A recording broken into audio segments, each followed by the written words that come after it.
1968 കോൺഗ്രസ് സർക്കാർ പാസാക്കിയ മതസ്വാതന്ത്ര്യ നിയമത്തിന്റെ അടിസ്ഥാനത്തിൽ ഛത്തീസ്ഗഡിൽ അറസ്റ്റ് ചെയ്യപ്പെട്ട കന്യാസ്ത്രീകളെ ചൊല്ലി കോൺഗ്രസ് വലിയ കോലാഹലങ്ങൾ ഉണ്ടാക്കുകയാണ്.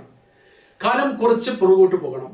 ഏതാണ്ട് 1954 മധ്യപ്രദേശിൽ കോൺഗ്രസ് മുഖ്യമന്ത്രിയായിരുന്ന രവിശങ്കർ ശുക്ല മിഷനറിമാർ നടത്തുന്ന മതപരിവർത്തനങ്ങൾക്കെതിരെ റിട്ടയർ ചെയ്ത നാഗപൂർ ചീഫ് ജസ്റ്റിസ് ആയിരുന്ന ഭവാനി ശങ്കർ നിയോഗിയെ അധ്യക്ഷനായ 7-അംഗ പാനലിനെ നിയമിച്ചിരുന്നു.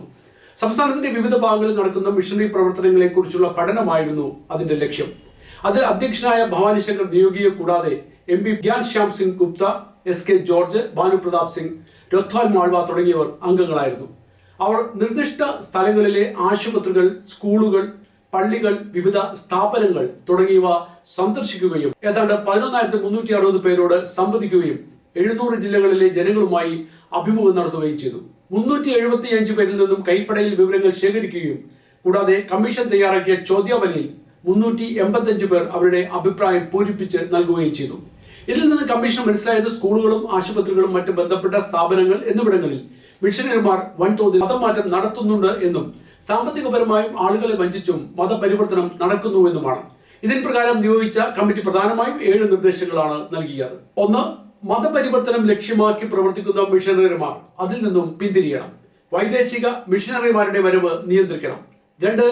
ആതുര സേവനവും അനുബന്ധിച്ചുള്ള സേവനങ്ങളും മതം മാറ്റത്തിനു വേണ്ടി ലക്ഷ്യമാക്കുകയാണെങ്കിൽ അതിനെ നിയമം മൂലം നിരോധിക്കണം. 3. വഞ്ചനയിലൂടെയോ ബലം പ്രയോഗിച്ചോ ഭൗതിക സൗകര്യങ്ങൾ വാഗ്ദാനം ചെയ്തോ മതപരിവർത്തനം ചെയ്യുന്നതും ഒരാളുടെ പരിചയക്കുറവ്, ആത്മീയ ശോഷണം, ചിന്താശേഷി കുറവ് തുടങ്ങിയ മുതലെടുത്തും അയാളുടെ മതബോധത്തെ അറിഞ്ഞുകൊണ്ട് മാറ്റാൻ ശ്രമിക്കുന്നതും നിയമം മൂലം നിരോധിക്കണം. 4. വിദേശികൾ വഴിയും ബലം പ്രയോഗിച്ചും വഞ്ചനയിലൂടെയും മതം മാറ്റുന്നതിനെതിരെ നിയമനിർമ്മാണം നടത്തണം. 5.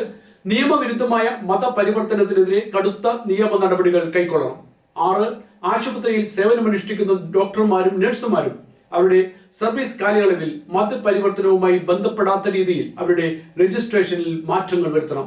7. സർക്കാരിന്റെ അനുമതിയില്ലാതെ മതത്തിന്റെ പേരിൽ വിതരണം ചെയ്യുന്ന ലഘുരേഖകളും മറ്റ് പ്രചരണ ലേഖനങ്ങളും നിരോധിക്കണം.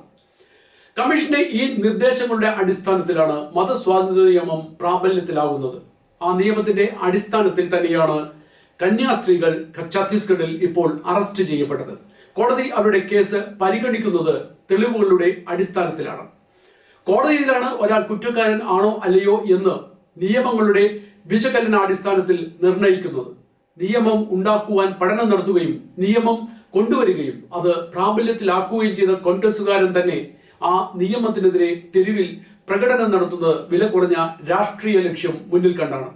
വിരോധാഭാസം എന്ന് പറയട്ടെ, ഛത്തീസ്ഗഡിലെ നിയമസഭയിലുള്ള കോൺഗ്രസ് MLA മാർ കേരളത്തിലെ കോൺഗ്രസുകാരിൽ നിന്നും വിഭിന്നമായി തികച്ചും മൗനത്തിലാണ്. അവർ കേരളത്തിലെ കോൺഗ്രസുകാരെ പോലെ ഈ സംഭവം ആളിക്കത്തിച്ച് വൻ പ്രശ്നമാക്കാൻ ശ്രമിക്കുന്നില്ല എന്നതാണ് വാസ്തവം. പ്രകടനങ്ങൾ നടത്തുകയും പ്രക്ഷോഭങ്ങൾ സംഘടിപ്പിക്കുകയുമല്ലാതെ ഒരു കോൺഗ്രസുകാരനും കന്യാസ്ത്രീകളുടെ മോചനത്തിനായി പ്രവർത്തിച്ചിട്ടോ എന്ന് ക്രിസ്ത്യൻ സമൂഹം ചിന്തിക്കണം. അവർ മോചിതരാവരുത് എന്നാണ് കോൺഗ്രസുകാരുടെ ആവശ്യം. പ്രശ്നത്തെ കത്തിച്ചു നിൽക്കുകയും തങ്ങൾക്ക് അനുകൂലമായി മാറ്റുകയും ചെയ്യണമെന്ന ലക്ഷ്യമാണ് ഇപ്പോൾ കോൺഗ്രസിനുള്ളത്. ന്യൂനപക്ഷങ്ങളുടെ സംവരണ വിഷയത്തിലും ക്രിസ്ത്യൻ സഭകൾ ഉയർത്തിയ ലവ് ജിഹാദ് വിഷയത്തിലും വഖഫ് വിഷയത്തിലും ബിഷപ്പിനെ മതമൗലികവാദികൾ കയ്യേറ്റം ചെയ്യാൻ തുനിഞ്ഞതിലും കുന്തിരിക്കവും മലരും കരുതി വയ്ക്കാൻ പറഞ്ഞതിലും കോൺഗ്രസ് തുടർന്നു പോരുന്നത് നാണം കെട്ട മൗനമാണ്.